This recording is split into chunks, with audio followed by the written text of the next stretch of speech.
Paddy Pimblett has done it.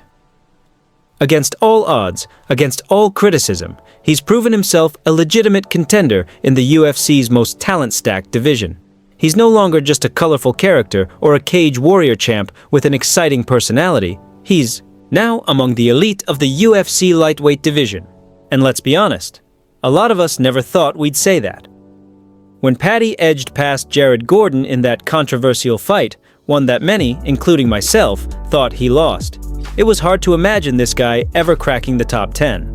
That performance exposed flaws in his game. His striking looked raw, his defense leaky, and he seemed reliant on moments rather than full fight dominance. Sure, he had slick jiu-jitsu and tons of heart, but at that point, most of us saw Paddy's ceiling as maybe a fringe top 15 guy. Maybe he could hang with guys like Bobby Green or Drew Dober, but even then, the odds felt shaky. You win some, you lose some, but never really touch that gold. But this version of Paddy Pimblett, this guy just dominated Michael Chandler.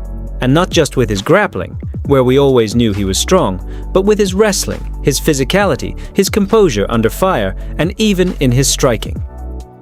The guy looks like a completely evolved fighter, and it's forcing us all to take a step back and reassess.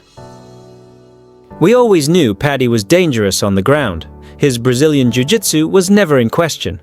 Fluid transitions, nasty submissions, and the kind of creativity you only see from the best. But the knock was always, could he get it there? Could he drag elite fighters into his world? And after watching what he just did to Chandler, the answer seems to be a resounding yes. He's not just submitting guys, he's out-wrestling them. Now, holding dominant positions and making it look effortless at times. Wrestling has always been a major gap for many jiu-jitsu specialists in MMA. Look across the board.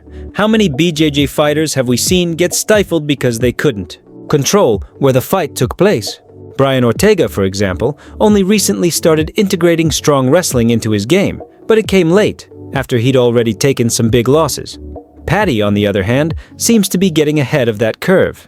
He's developing his wrestling while still rising through the ranks, which puts him in a unique position. Against Chandler, Paddy didn't just survive, he thrived. He took Chandler down, he controlled him, and when he was on the feet, even when he got cracked, and, let's be clear, he got cracked hard, he didn't just stand there stunned. He took that right hand flush on the chin, smiled it off, and started taunting. That's psychological warfare. That's confidence. Chandler froze. Normally, a guy lands a bomb like that and follows up with a flurry. But Chandler didn't. He stood there, hesitant, second-guessing himself. Paddy got into his head. And then, Paddy fired back. A jab right down the pipe, clean, sharp. And you could see it. Chandler wasn't the same after that.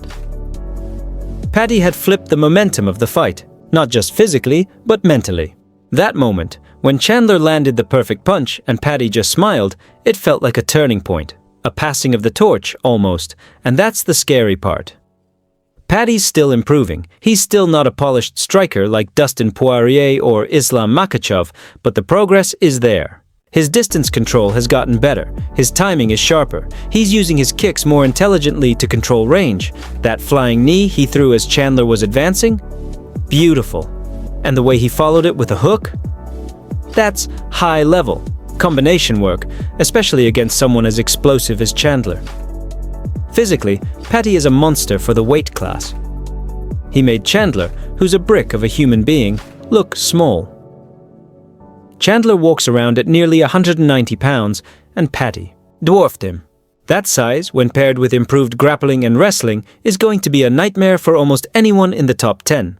But now, the real tests begin. Guys like Max Holloway, Justin Gaethje, Charles Oliveira, Arman Tsarukyan, Ilia Topuria, and, of course, Islam Makhachev. These are the killers waiting for Paddy. And each one of them presents a completely different kind of threat. Max Holloway will bring pace, volume, and elite-level boxing. He's hard to take down, and even harder to keep down. But Paddy might have the size and strength to ground him. That's where the fight becomes interesting.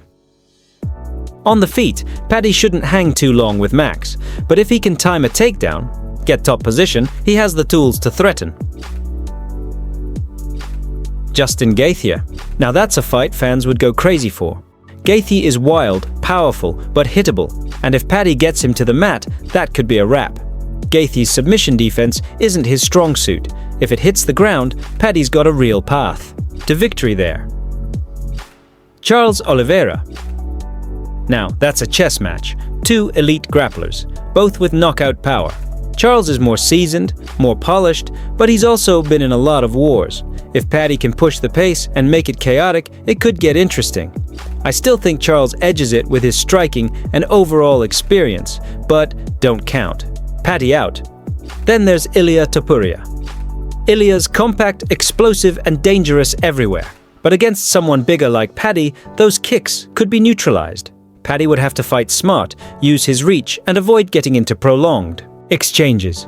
Still, Ilia might be a step ahead technically in most departments right now. And the toughest matchups, Arman Tsarukyan and Islam Makhachev. Both are complete fighters. Both are grappling monsters. These are guys who don't just defend takedowns. They dominate in scrambles, they control pace, and they don't give you an inch on the ground. Paddy would have a serious mountain to climb against either. His offensive wrestling likely won't be enough. He'd need to pull out something special. But that's the thing about Paddy, he might just have something special. A lot of us were wrong. We doubted him. We said he was all hype, a loud personality with flashy submissions, but not much substance. But he's shown grit. He's shown growth.